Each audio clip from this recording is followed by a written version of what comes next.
Well, hello and welcome back to Walking the Talk, the sermon podcast of Creekside Community Church in San Leandro, California, where we help you walk out what we talked about on Sunday.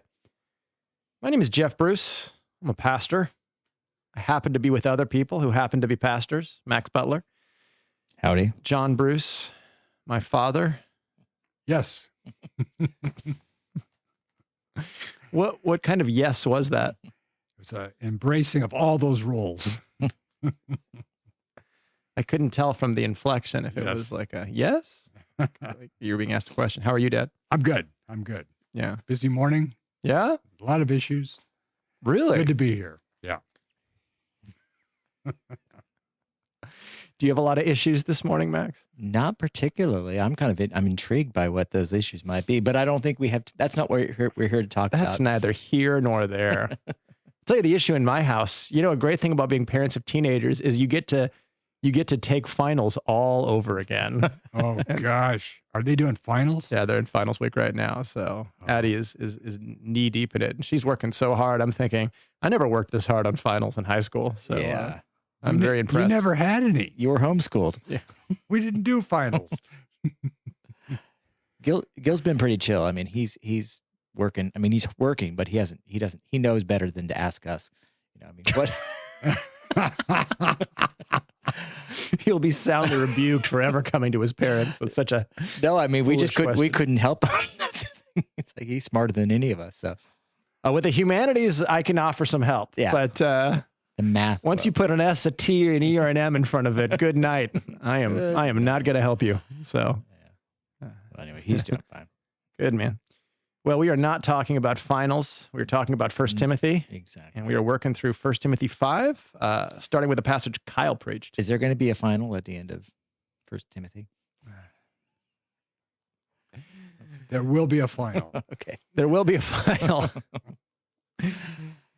Well, finally, we're getting to the passage here. 1 Timothy 5, 1 through 16. Paul says, "Do not rebuke an older man, but encourage him as you would a father, younger men as brothers, older women as mothers, younger women as sisters in all purity. Honor widows who are truly widows.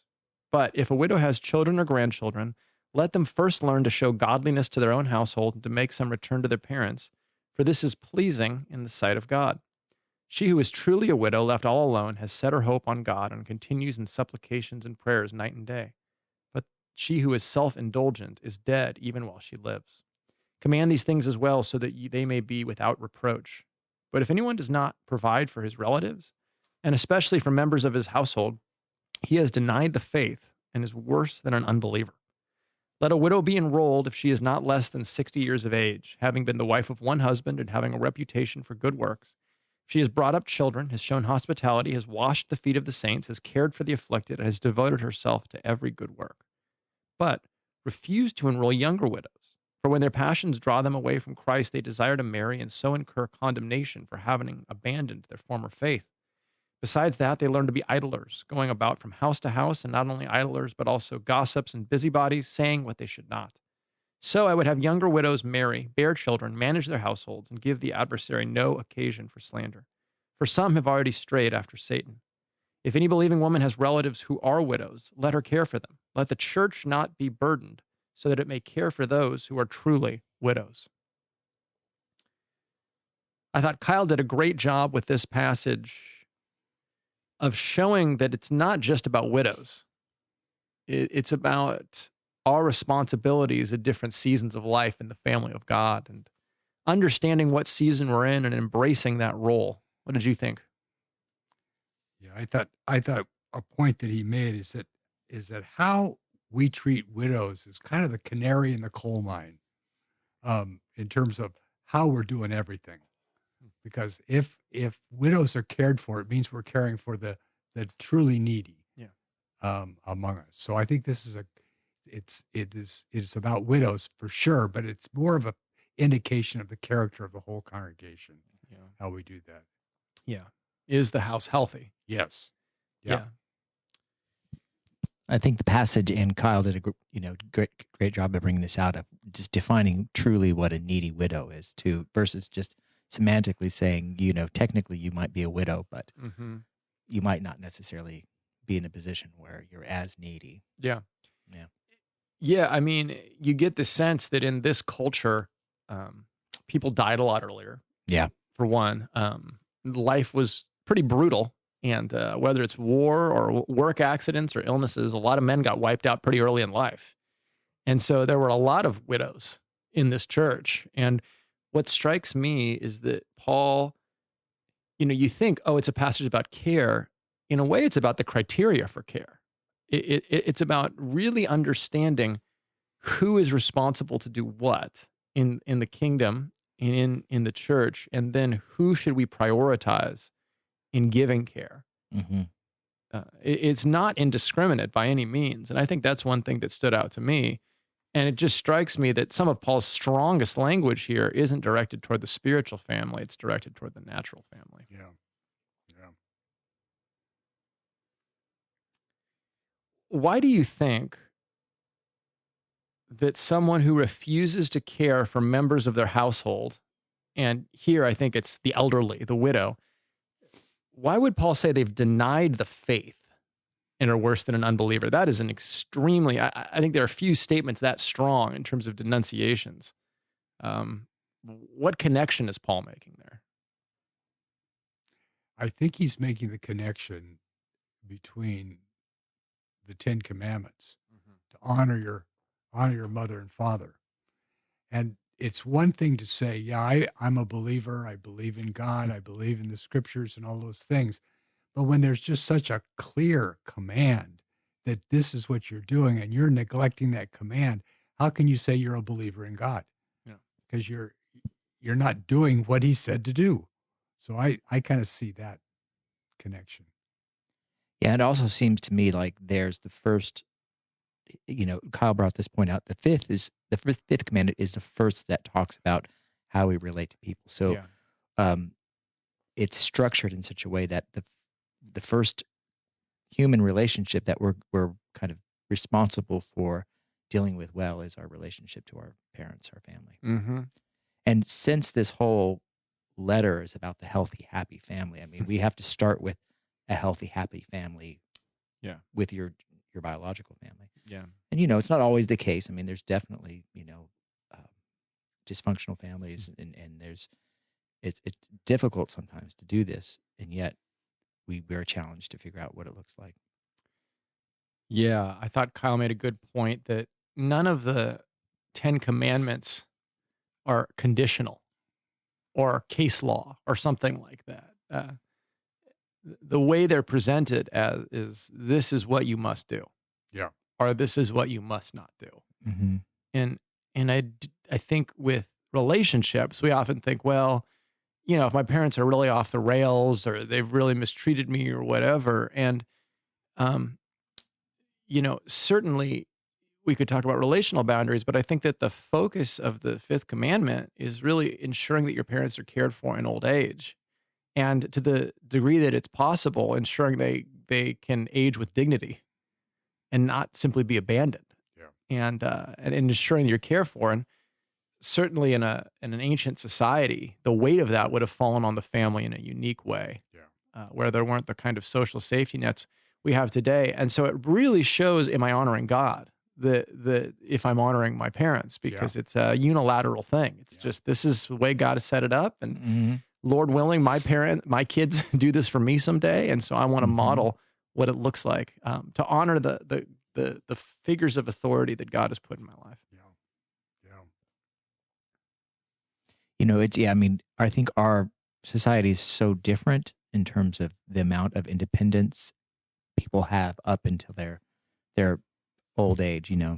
I mean, it varies obviously, but there's an ideal or like a standard that's set where they tend to be independent. They call it independent living. It's there's no dependency on the kids, and because of that, we think, okay, well, we're not responsible then to they're fine, Right. and that's and I don't, even as parents, we don't want to burden our kids. We think Sure. that way, but at the same time, it's not, to be in an honoring relationship is not a burden. It's something that's valuable, and God's bringing that out here. So. Yep. One thing strikes me from verse 8 here, that if anyone does not provide for his own, and especially those of his household, that the role of a man in that culture was providing, Yeah. caring for. And I just think how different that is in our culture, where just one of the key male responsibilities is to care for and to take care of those who can't take care of themselves Yep. and family and things like that, and how we've wandered from that ideal so far. And so you've got young men who have no purpose in life because they're Mhm. trying to find it somehow in themselves and in their own ambitions and desires and things like that, rather than serving others and Mhm. and taking care of them. Yeah, and it's interesting to think about what happens to men when they don't have a burden of responsibility placed on them. Yeah. Um, I feel like men uniquely need a weight placed on them from the outside Yeah. to say, This is the load you need to carry." Yeah. Mhm. And when men don't have that load to carry, um, there's a loss of dignity Yeah. and a loss of a sense of weightiness to what I do. And men can either get just sidelined by whatever frivolous pursuits, on the worse end, criminal pursuits, things like that, becoming dangerous, or they just fritter their lives away with personal ambition or just kind of selfish gain. Yeah. And yeah, certainly the ideal of masculinity being kind of self improvement or something like that in our culture versus really leveraging your strength, your energy to carry a load for other people. Yeah. Mhm.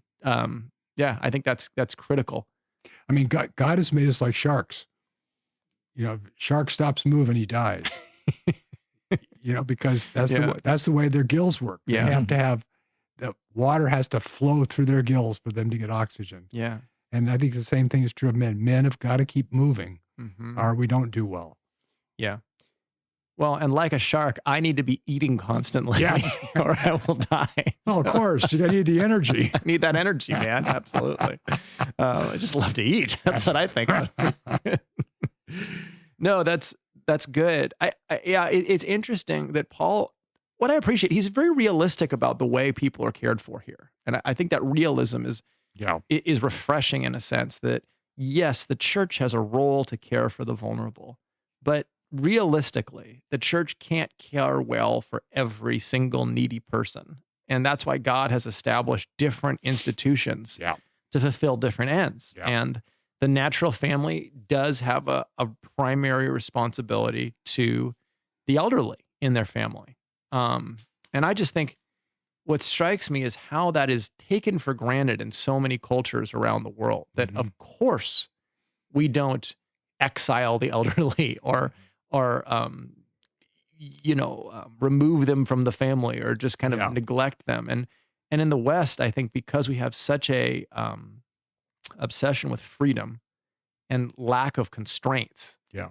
that we think it's a negotiable relationship in some way. Yeah. That if I get along well with my parents, then I can really care about their well-being. Yeah. But Yeah. I could also move them out, and I've heard people talk like that about Yeah. treating their parents that way, and it's this sense that any unwanted obligation is a bad thing in life. Yeah. And that's just a kind of thinking that we've got to break. Yeah. Exactly. Well, I mean, it goes through, people don't want to have kids as much these days Mhm. because they're thought of as, they're not seen as a blessing. Mm-hmm. And then, I've just learned over the years that God blesses us with relationships. Every relationship's a blessing, Yeah. particularly, when you think about your parents, just if you think about the way that they've provided for you and the things that they've done. And, I do understand that, sometimes it's hard to see that, Absolutely. sometimes it's difficult. And, and I do acknowledge that a lot of people have had bad parents and, and it's a really tough thing to reconcile, like how do I treat somebody who didn't treat me well? And I think that's when you need to lean into the gospel because Jesus loved us when we didn't deserve love. So I think if you're truly a believer, you can love non-believing, dysfunctional parents, Well, and it's for the sake of your own soul as well. Yeah. That part of forgiving and releasing Absolutely. the bitterness a proactive way to do that is to say, what does it look like for me to honor them in this season of life? And it's not going to be being buddy buddy with your parents for Yeah. some people. I get that. But yeah, it is reenacting the gospel in that way of forgiving and treating them better than they deserve because they're still your parents. Yeah. And they're the parents God gave you. Yeah. So yeah, it's good. Yeah. No, I think that's interesting. We talked about verses 12 through 16 earlier when we talked about childbearing and young Mhm. widows and all of the different cultural things going on there. But again, I like Paul's realism here that whatever season of life you're in, if you are a younger widow, it makes sense that as a normative thing to pursue marriage, childbearing, if you're able, because those are good God created things Mhm. that are a norm for women to pursue. And unless there is a unique calling otherwise, Paul seems to make the assumption here that pursue those things because God put those in you, and it'll order your life in a constructive direction rather than one that could become destructive. Yeah. Yeah. No, this passage is about more than taking care of widows. Yeah. And, I mean, it really defines, at least in the early church, the role of older women Yep. and the role of younger women. Right. I think another thing that flows out of this is how critical it is for the church to be intergenerational, because how can you care for widows unless they're vitally involved in the life of the church, Yeah. and unless their gifts are being used, unless they're carrying responsibilities. And Mhm. one of the things that encourages me about Creekside is I look at people who are older, I won't say old, but older than me, and how active they are in our church, how vitally involved. And I can think of people in their 70s, into their 80s, into their mid 80s, who are vitally involved in our church Oh, yeah. and who are still serving eagerly and aren't just playing kind of window dressing roles or something like that. Like their service is really necessary here to get things done. And I think that is just, that's Yeah. just great. Yeah. And I think Paul assumes that as well here, that you look at the widows that we should be caring for, what they're doing. I mean, this almost looks like elder qualifications here, the kind of thing that Mhm. for the elders to be, Yeah. the widows to be supported this Yeah. way, that Yeah. it's a high calling to be cared for in that way. Yeah, and I love the point that that they are meant to be praying Yeah. and like prayer warriors. It's just amazing. Yeah. So, Yeah. Kyle did a great job of bringing that up. Yeah. Good. Anything else about this passage? Is that a widow calling you to be enrolled on our list, Dad, or what was that? No. Yeah. Okay. Good. Anything else? well, I just loved Kyle brought in that point about the way our church came around a vulnerable person, and when Sandra Canada's Mhm. funeral. It was just a beautiful, I mean, I was participating in that too. And it was just really beautiful to see the different Creeksiders coming around and honoring them. So that was kind of a way of like, even though they weren't biological family, it was the family of God, and they were honoring this woman and taking care of her. It was beautiful. Yeah. So, It's good. Well, Paul talks about honoring widows, and then he moves on to two other groups to address: church leaders and then slaves and masters. And he does that at the latter half of chapter 5 and the beginning of chapter 2. Verse 17, he starts like this: "Let the elders who rule well be considered worthy of double honor, especially those who labor in preaching and teaching. For the scripture says, 'You shall not muzzle an ox when it treads out the grain,' and the laborer deserves his wages. Do not admit a charge against an elder except on the evidence of 2 or 3 witnesses. As for those who persist in sin, rebuke them in the presence of all, so that the rest may stand in fear. In the presence of God and of Christ Jesus and of the elect angels, I charge you to keep these rules without prejudging, doing nothing from partiality. Do not be hasty in the laying on of hands, nor take part in the sins of others. Keep yourself pure. No longer drink only water, but use a little wine for the sake of your stomach and your frequent ailments. The sins of some people are conspicuous, going before them to judgment, but the sins of others appear later. So also good works are conspicuous, and even those that are not cannot remain hidden. Let all who are under a yoke as bondservants regard their own masters as worthy of all honor, so that the name of God and the teaching may not be reviled. Those who have believing masters must not be disrespectful on the ground that they are brothers. Rather, they must serve all the better, since those who benefit by their good service are believers and beloved." So Paul talks about honor in church relationships. He talks about honor in, I think we could call it work relationships, although it's disanalogous to our work relationships in some way, but talking about our frame of mind as we work. And yeah. So starting with church relationships, Dad, what'd you think about this? Well, I thought you did a great job of spelling out how we honor leaders, as well as ensuring that leaders honor their calling. And I thought that was a great balance, because the church can go to either extreme. They can try to keep their leaders humble, keep their pastors humble by not paying them and just assuming that they're going to do everything, or they don't hold their leaders accountable, and especially in the character areas. Yeah. I thought that was a great balance there. Yeah, you think about the ways this goes wrong. If the church feels the need to constantly keep their leaders in check in some way, there's almost a built-in distrust. Yeah. And they're going to be reluctant to honor them, or worry that honoring them too much, Yeah. will somehow get to their heads or something like that. But conversely, if leaders feel like the church isn't going to honor them and they need to kind of get what's theirs, they're going to be obviously, kind of pushing for more. And I think the balance here is Paul is saying in a healthy house, the leadership body takes enormously serious the calling. And so that the church is assured that we honor this office in the way we're going about things, which frees the church then to say, we want to honor the leaders who are in there because we feel confident that God has called them to that, right? And when that's happening, neither side feels as much like they need to be the one kind of advocating for themselves because they're confident in the other side. Does that make sense? Yeah. And that's the balance I was trying to strike. Yeah. Yeah, I think it's played out here fairly well. I mean, in terms of, I don't see people who get into this are greedy or doing it for the wrong reason. I mean, I think, there's so many examples of people that are involved with our church who are doing what they do for nothing. Yep. And it's not to say that's just the culture. I mean, that's really just the culture here. Yeah. And yet there are positions that, it really does take a lot of time and energy, and you couldn't do it otherwise, So Yeah. Yeah, getting to the latter half there about installing leaders, and do not be hasty in the laying on of hands, and that idea of, some sins are conspicuous, some are not, but also some good works are conspicuous, some are not. I was just thinking about that, and I think one practical implication is you want to see people enthusiastic about what they're doing in ministry before they ever get paid for it. Yeah.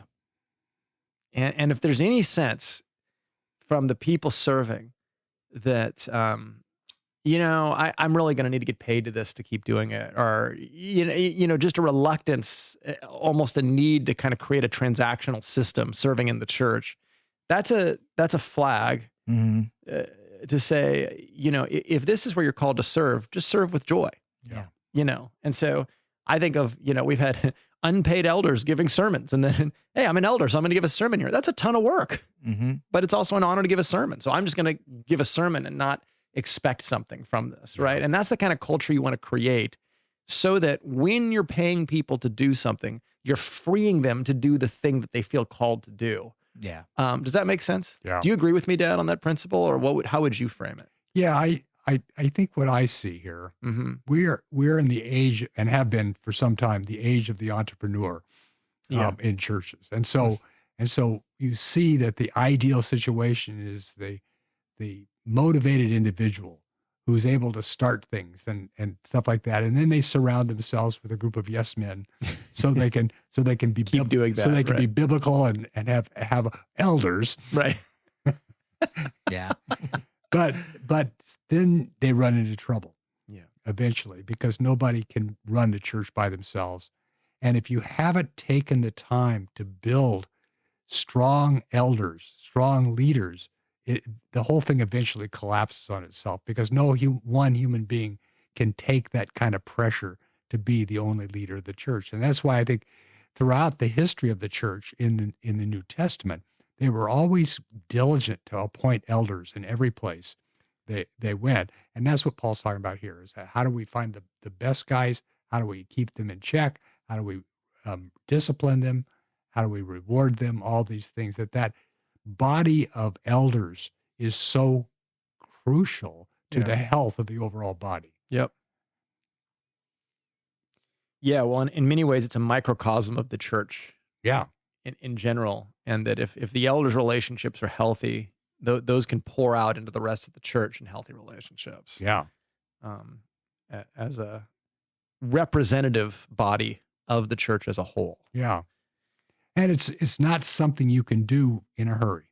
Mm-mm. It takes years Yeah. to really build a leader to the point where they can be a decent elder. Yeah. Yeah, and I think you were exemplary in that, in the way that you developed elders at our church, is that it was just a very slow going process, and so that it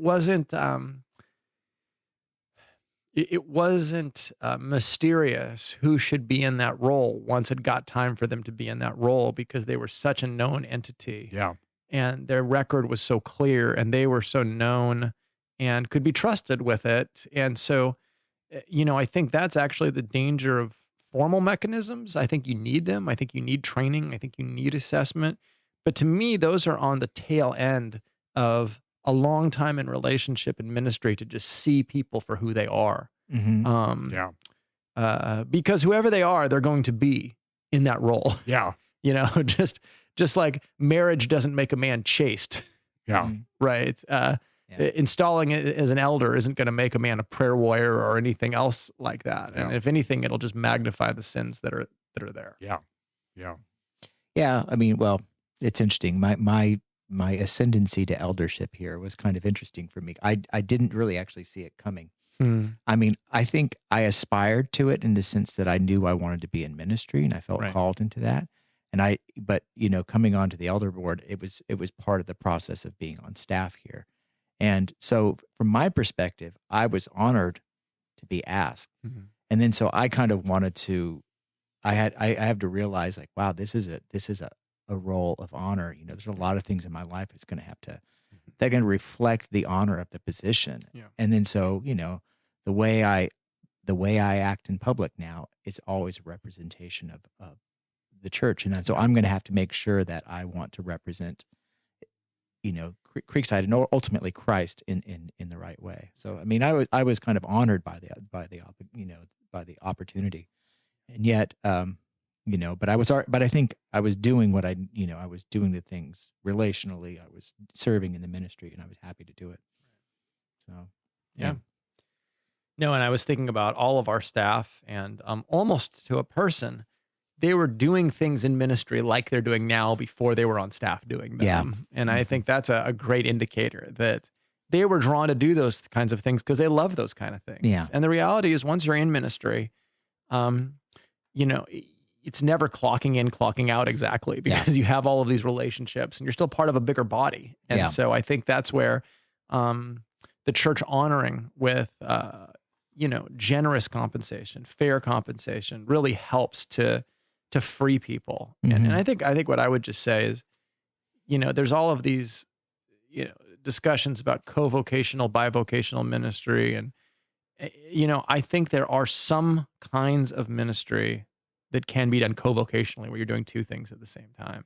Mhm. But Paul seems to assume here that for a church to be healthy, at least a few people Yeah.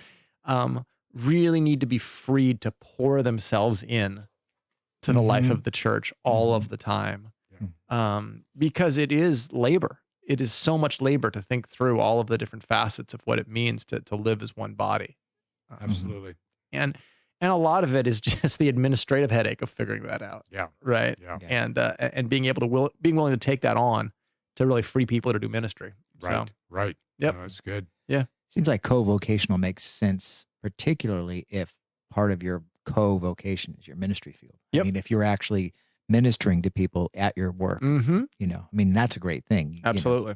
But Yeah. No, I think it. I think it works for certain cases, and but I also think feeling the freedom. Yeah.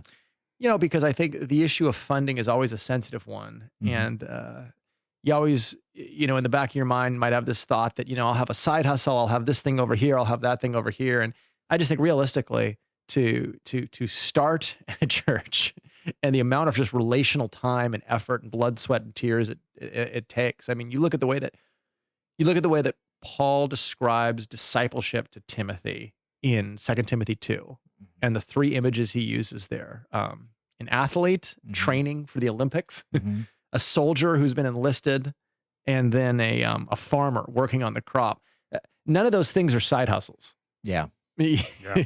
They're all full in. You're all in on what you are doing. And the point of each is just the amount of dedication, discipline, and then hard, long, unrewarded work it takes to do this. And I just think what a blessing it is when a church frees people up for that and just acknowledges it and doesn't try to cut a corner on it.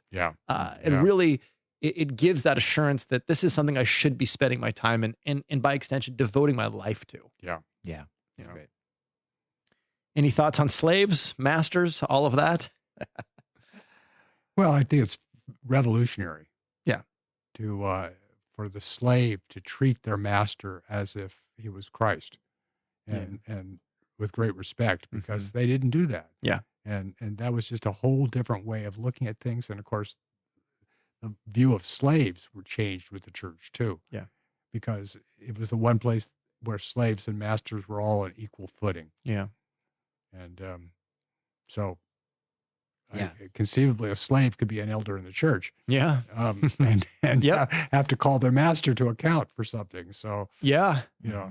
No, and that it was radical. Yeah. And to me, it creates the conditions in which once those ideas permeate a society, it undermines the institution itself. Yeah. And so I think Paul is speaking into a situation, like many situations he speaks into, which are not ideal situations. And then, but how do you conduct yourself as a believer in a not ideal situation? You look at the way that Paul talks about the Roman government in Romans 13, and he's talking about Caesars, who were tyrants in many ways. You look at Israel in exile and the way that God calls them to act in the midst of exile. And so I think a distinction that's helpful is there can be a reality or an institution that God would deem unjust and in need of reform or abolishment. And yet, in the moment, this is the station of life you're in. How do I conduct myself like Christ in this situation? And Christ, who made himself a slave for us. And I think much of what Paul is saying here is that a way the gospel is going to go forward in the world is by the way that people in this position conduct themselves. And the honor, the respect they show really reveals that there is something radically different about them. Yeah. I mean, part of it is when you grumble or if you kick against the goads, you're telling God that you're not content with the situation that he's given you. And so I think that being able to trust that whatever circumstance you're in, doing what honors God in that circumstance is the thing that you're wanted to do. And it's not to be, it might not be a permanent situation. In these situations, a lot of times they were working out of their bondage. And in there was a prospect of freedom right around the corner sometimes. Yeah. And we know that, obviously in God's ideal, that the Jubilee was always coming. There's always, there was no such thing as, like forever slavery. Right. There was always a release. Yeah. No, and I think that sense of honor, the principle here that I would extract is it's an extension of honoring God the way we treat people. And so one thing in a work environment that really frees you with your attitude is to realize that God is developing a heart of honor in me toward him. And the way he wants to develop that is by the way I work.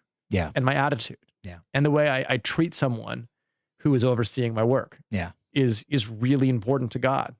And that's why he says in Ephesians 6, right? Not by way of eye service as people pleasers, but as slaves of Christ, doing the will of God from the heart, rendering service with a good will as to the Lord and not to man, knowing that whatever good anyone does, this he will receive back from the Lord, whether he is slave or free. And so that's the mentality. And I think it's a huge challenge for people in our day and age to think through, what does this mean for the way that I show up show up at work, particularly in an economy where often jobs are kind of viewed as stepping stones. Employees are viewed as widgets to kind of grind Yeah. out productivity. Yeah. And then on the employee side, this is a necessary stepping stone for me to get somewhere else. And so I can hold all of these relationships very loosely and not really invest in people. Yeah.